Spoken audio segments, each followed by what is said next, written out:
генеральный директор суверенного фонда Республики Евро. Utusan khusus Presiden Federasi Rusia bidang kerjasama dengan negara asing. Oke, dua kabar yang cukup gacor. Kali ini yang pertama datang dari Rusia yang tiba-tiba disebut mengincar Indonesia sebagai wilayah baru untuk menanamkan investasi kelas beratnya nih bos. Hal ini pun terkait dunia yang semakin panas, konflik di mana-mana, orang-orang semakin berulah. Dan di tengah dinamika itu, Indonesia pun dipandang memiliki beberapa kriteria yang cocok untuk dijadikan lahan investasi baru bagi Rusia, bos. Nah, apakah itu? Sektor apa yang diincar Rusia di Indonesia? Di wilayah mana? Setelah ini kita kupas, bos. Kemudian kabar kedua lagi, muncul analisis-analisis baru terkait negara mana saja yang aman jika perang dunia kembali pecah. Dan mantapnya, nama negara kita Indonesia pun kembali masuk ke dalam daftar, bos. Nah, lantas apakah alasannya negara kita masuk dalam daftar negara teraman kalau perang dunia pecah? Penasaran beritanya? Cus! Mari kita kupas berita lengkapnya satu per satu, bosku.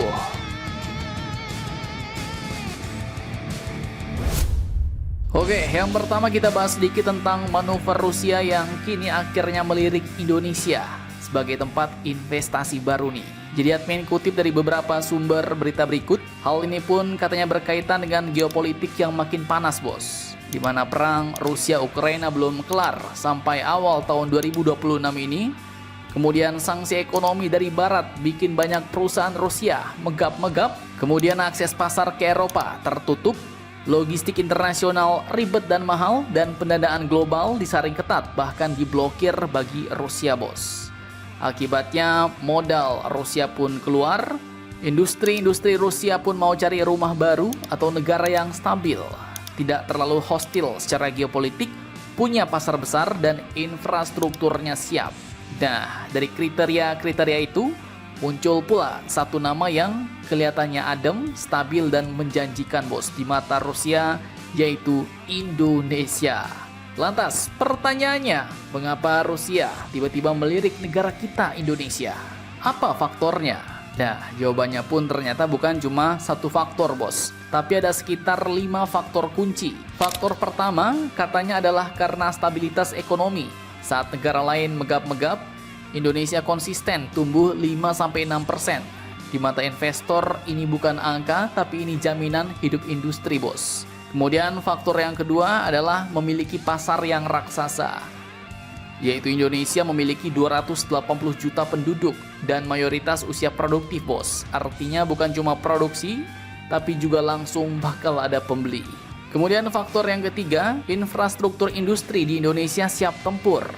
Jadi mulai dari kawasan industri, pelabuhan, jalan tol, logistik, semuanya bukan cuma wacana, bos, tapi sudah dibangun dan bahkan sudah operasional.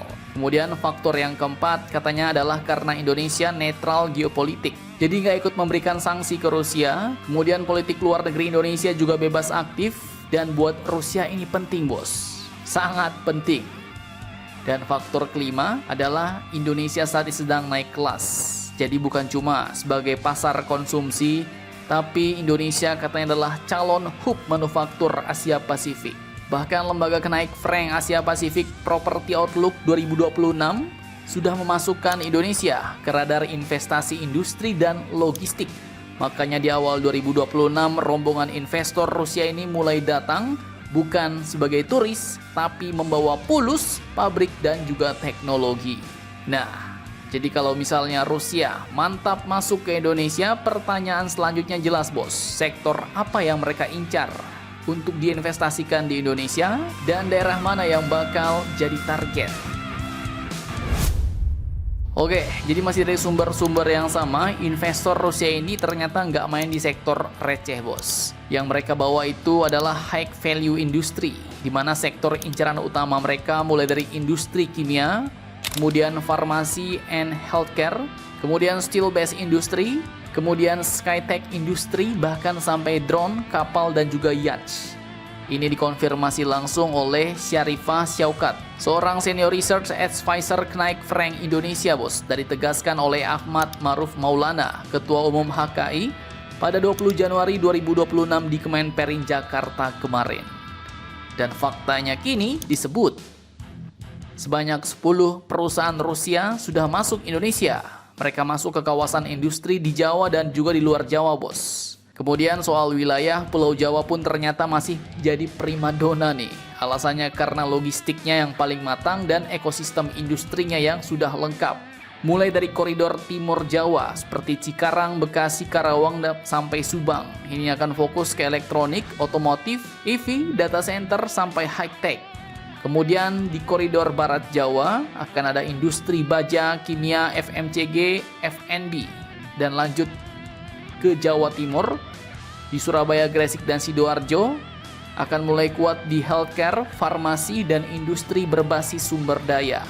Gresik bahkan disebut khusus karena sudah menjadi magnet MNC global. Jadi kesimpulannya nih bos, Rusia bukan sekedar mau mindahkan duitnya doang, tapi Rusia sepertinya mau memindahkan mesin-mesin industrinya. Dan negara kita Indonesia bukan cuma jadi pasar bos, tapi bakal jadi medan produksi strategis di Asia Pasifik. Sehingga di saat dunia gaduh karena perang, negara kita Indonesia sepertinya bakal dapat momentum emas nih bos. Nah pertanyaannya, apakah Indonesia berhasil menjaga momentum emas ini tetap menyala? Mari kita nantikan saja berita terbarunya bosku.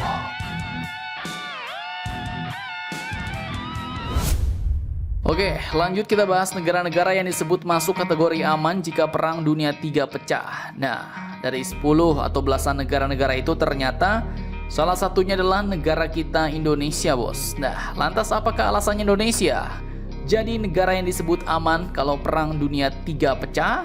Benarkah? Jadi admin kutip dari beberapa sumber berita berikut disebutkan alasannya adalah karena Indonesia.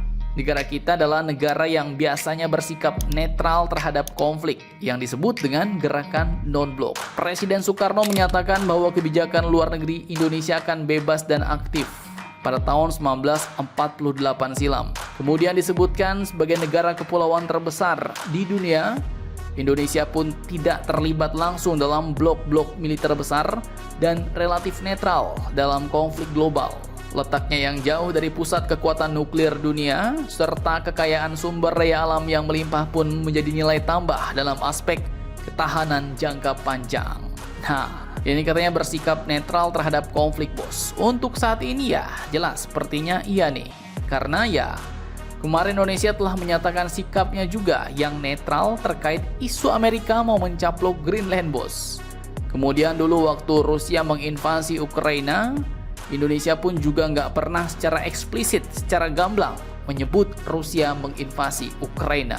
Dan negara kita ini, Indonesia ini admin lihat cuma satu aja bos, ke negara yang agak keras ke sebuah negara, yaitu ke negara Israel.